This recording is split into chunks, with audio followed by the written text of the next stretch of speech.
মৰমৰ ছাত্ৰ-ছাত্ৰীসকল আজি মই নৱম শ্ৰেণীৰ সোশ্যাল সায়েন্সৰ ইতিহাসৰ প্ৰথম পাঠৰ ৰৈ যোৱা প্ৰশ্নসমূহ তোমালোকৰ লগত আলোচনা কৰিম গতিকে তোমালোকে ভিডিঅটো স্কিপ নকৰাকৈ প্ৰথমৰ পৰা শেষলৈ চাই যাবা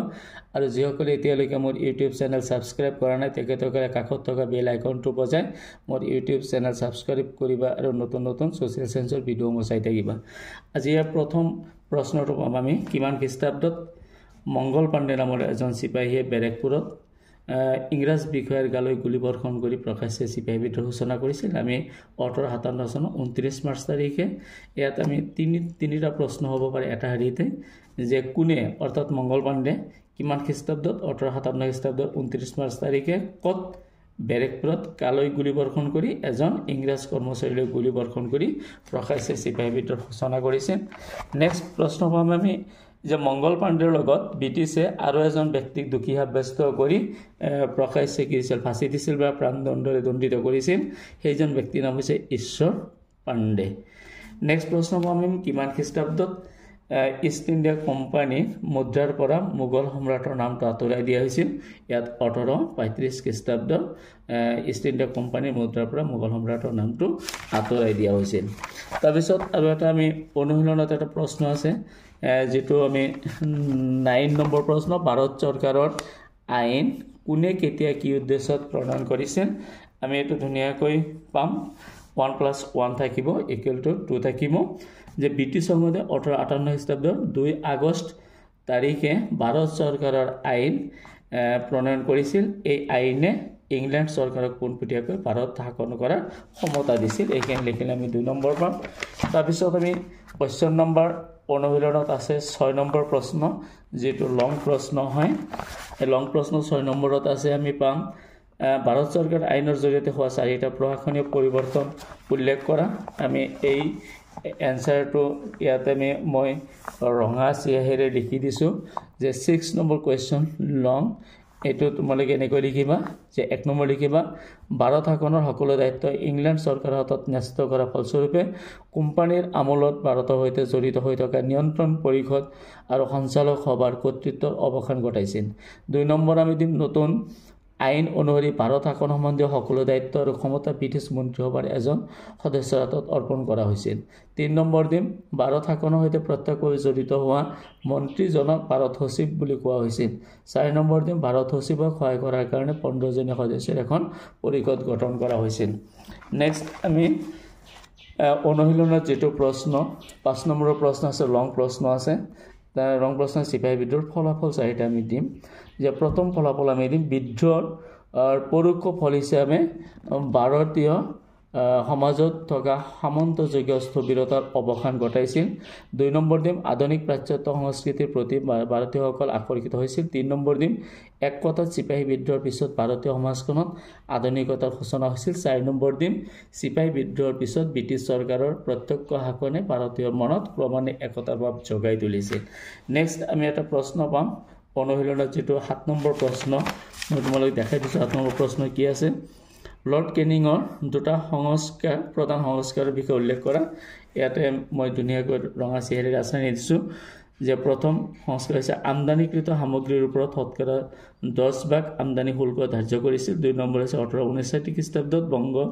ৰাজ্য নামৰ আইন প্ৰণয়ন কৰি চিৰস্থায়ী বন্দোবস্ত সৃষ্টি কৰি যোৱা খেলিমেলি অৱসান ঘটাইছিল নেক্সট প্ৰশ্নলৈ আমি যাম যেটো শৰ্ট টাইপৰ প্ৰশ্ন অৰ্থাৎ 10 নম্বৰ প্ৰশ্ন আছে প্ৰশ্নটো তোমালোকক মই দেখাইছো যে প্ৰশ্নটো হৈছে ভাৰতীয় পৰিষদ আইন কেতিয়া আৰু কি উদ্দেশ্যে প্ৰণয়ন কৰা হৈছিল ইয়াত এনসাৰটো হ'ব যে 1861 খ্ৰীষ্টাব্দত ব্ৰিটিছ সংসদে ভাৰতীয় পৰিষদ নামৰ আইনখন প্ৰণয়ন কৰিছিল এই আইনখনৰ উদ্দেশ্য আছিল আধুনিক প্ৰশাসন ব্যৱস্থাৰ সৈতে শিক্ষিত ভাৰতীয়ক চিনাকি কৰা ইয়াত তোমালোকৰ নম্বৰ থাকিব 1 + 1 = 2 থাকিব কিমান খ্ৰীষ্টাব্দত কোনে প্ৰৱৰ্তন কৰিছিল ব্ৰিটিছে কৰিছিল আৰু ইয়াৰ উদ্দেশ্য কি আছিল আধুনিক প্ৰশাসন ব্যৱস্থাৰ সৈতে ভাৰতীয় শিক্ষিত সমাজক চিনাকি কৰি দিয়া নেক্সট প্ৰশ্ন আমি পাম কোৱেশ্চন নম্বৰ 8 আমি অনুশীলনত 8 প্ৰশ্ন আছে ভাৰতীয় পৰিষদ আইনৰ দুটা গুণ আৰু দুটা দোষ উল্লেখ কৰা ইয়াতে আমি এনসাৰটো পাম আমি প্ৰথমতে গুণলৈ যাওঁ 1861 খ্ৰীষ্টাব্দৰ আইনে কেন্দ্ৰৰ প্ৰদেশৰ মাজত ক্ষমতা বিকেন্দ্ৰীকৰণৰ ব্যৱস্থা এটা প্ৰৱৰ্তন কৰি প্ৰাদেশিক চৰকাৰসমূহক শক্তিশালী ৰূপত গঢ়ি তুলিব বিচাৰিছিল নেক্সট আমি যাম আৰু এটা ইয়াতে দুটা আছে তাৰপিছত আৰু এটা আছে ইয়াতে আমি ইয়াতে 2 নম্বৰ 1861 খ্ৰীষ্টাব্দৰ ভাৰতীয় পৰিষদে কেন্দ্ৰীয় প্ৰদেশৰ বিধানমণ্ডল গঠনৰ নিৰ্দেশ দিছিল এই দুটা পাম আমি এতিয়া দুখলৈ যাম ইয়াৰ দুখ কি আছিল এই আইনখনে নৱগঠিত প্ৰাদেশিক বিধান পৰিষদসমূহক নিজাকৈ কিছু আইনী ক্ষমতা দিছিল যদিও প্ৰকৃতপক্ষে এই ক্ষমতা আছিল কেৱল নামমাত্ৰহে 2 নম্বৰ আছিল অথচ একেখন আইনে বংগৰ গভৰ্ণৰ জেনেৰেলক অপৰিসীম ক্ষমতাৰ অধিকাৰী কৰিছিল নেক্সট প্ৰশ্ন আমি পাম কোৱেশ্চন নম্বৰ লং 9 নম্বৰ প্ৰশ্ন ইয়াতে আছে ইংৰাজৰ সমাজ স্থানীয় স্বায়ত্ত শাসনৰ জৰিয়তে হোৱা পৰিৱৰ্তনসমূহ আলোচনা কৰা ইয়াতে আমি এয়াৰ প্ৰাইজ পাম যে লৰ্ড ৰিপনে 1882 খ্ৰীষ্টাব্দত ঐতিহাসিক প্ৰস্তাৱমৰ্মে প্ৰত্যেকটো মহকুমাত একোখনকৈ লোকেল বোৰ্ড গঠন কৰে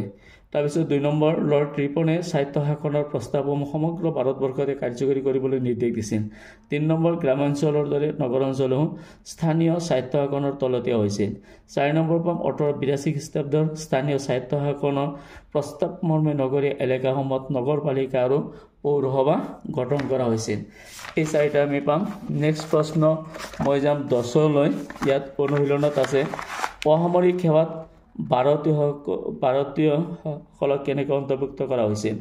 এই সেৱাৰ বিকাশ সম্পৰ্কে আলোচনা কৰা কোৱেশ্চন নম্বৰ 10 আমি ইয়াত পাম অলপ দীঘল প্ৰশ্ন হ'ব এইটো যে ইষ্ট ইণ্ডিয়া কোম্পানী শাসনকালত ভাৰতবৰ্ষৰ লোকসেৱাৰ পদসমূহ কেৱল ইংৰাজ লোকৰ দ্বাৰাই পূৰণ কৰা হৈছিল শিক্ষিত ভাৰতীয়ৰ মনত গঢ়ি উঠা এনে প্ৰৱণতাৰ প্ৰতি লক্ষ্য ৰাখি 19 শতিকাৰ 70ৰ দশকৰ পৰা ভাৰতীয়সকলক লোকসেৱাৰ পদবীত নিযুক্তি দিয়াৰ ব্যৱস্থা কৰা হৈছিল তোমালোকে কেৱল মই যিখিনি ৰঙা চেহেৰে আশ্ৰয় দিছোঁ এইখিনি মুখস্থ কৰিবা 1833 খ্ৰীষ্টাব্দৰ চনদে ভাৰতীয় লোকক শাসনৰ উচ্চ পদবীত মকৰল কৰাৰ ক্ষেত্ৰত সন্মতি জনাইছিল আইনখনে ভাৰতীয় লোকসেৱাৰ পদবীত নিযুক্তিৰ ক্ষেত্ৰত অৰ্হতা নিৰ্ধাৰণৰ ব্যৱস্থা ল'বলৈ নিৰ্দেশ দিছিল তাৰপিছত 1853 খ্ৰীষ্টাব্দৰ চনদে লোকসেৱাৰ বাবে প্ৰতিযোগিতামূলক পৰীক্ষা অনুষ্ঠিত কৰাৰ বাবে নিৰ্দেশ দিছিল ভাৰতীয় লোককৈ এই পৰীক্ষাত অৱতীৰ্ণ হোৱাৰ বাবে অনুমতি দিছিল তাৰপিছত 1858 খ্ৰীষ্টাব্দৰ মহাৰাণী ঘোষণাপত্ৰ দেশীয় লোককো নিৰপেক্ষভাৱে লোকসেৱাৰ পদবীত নিয়োগ কৰাৰ আশ্বাস দিছিল এই আশ্বাসৰ ভিত্তিত ভাৰত সচিবে এখন কমিটি গঠন কৰি দিছিল কমিটিয়ে ভাৰতীয় লোকসেৱাৰ বাবে প্ৰতিযোগিতামূলক পৰীক্ষা ভাৰতত অনুষ্ঠিত কৰাৰ কাৰণে উপদেশ দিছিল তাৰপিছত আমি যাম যে 1865 খ্ৰীষ্টাব্দলৈকে লোকসেৱাৰ পৰীক্ষাত অৱতীৰ্ণ হোৱা পৰীক্ষাৰ্থীৰ সৰ্বোচ্চ বয়সৰ সীমা আছিল 22 বছৰ কিন্তু 1866 খ্ৰীষ্টাব্দত এই সৰ্বোচ্চ বয়সৰ সীমা 21 বছৰ কৰা হৈছিল 1866 খ্ৰীষ্টাব্দত প্ৰথমজন ভাৰতীয় ব্যক্তি সত্যেন্দ্ৰনাথ ঠাকুৰে ভাৰতীয় লোকসেৱাৰ পদবী লাভ কৰিছিল তাৰপিছত আমি যে ভাৰতীয় জাতীয় কংগ্ৰেছে জন্ম লগ্নৰ পৰা লোকসভা পৰীক্ষাসমূহ ইংলেণ্ড আৰু ভাৰতত একেলগে অনুষ্ঠিত কৰিবলৈ দাবী জনাইছিল ভাইচৰয় লৰ্ড ডাফৰিনে গোটেই বিষয়টো বিবেচনা কৰি 1886 খ্ৰীষ্টাব্দত পাব্লিক ছাৰ্ভিচ কমিশ্যন গঠন কৰিছিল তাৰপিছত আমি মণ্টেগু চেমছফৰ্ড প্ৰতিবেদনে ইংলেণ্ড আৰু ভাৰতত একেলগে লোকসভাৰ পৰীক্ষা অনুষ্ঠিত কৰাটো চৰকাৰৰ এটা ঘোষিত নীতি বুলি প্ৰকাশ কৰিছিল এইখিনি যদি আমি দিওঁ তেতিয়াহ'লে আৰু অলপ দিব পাৰি আমি ইয়াত লগাই দিলে যে ভাৰতবৰ্ষ স্বাধীন হোৱাৰ পিছত লোকসেৱাত নিয়োগৰ পুৰণি পদ্ধতি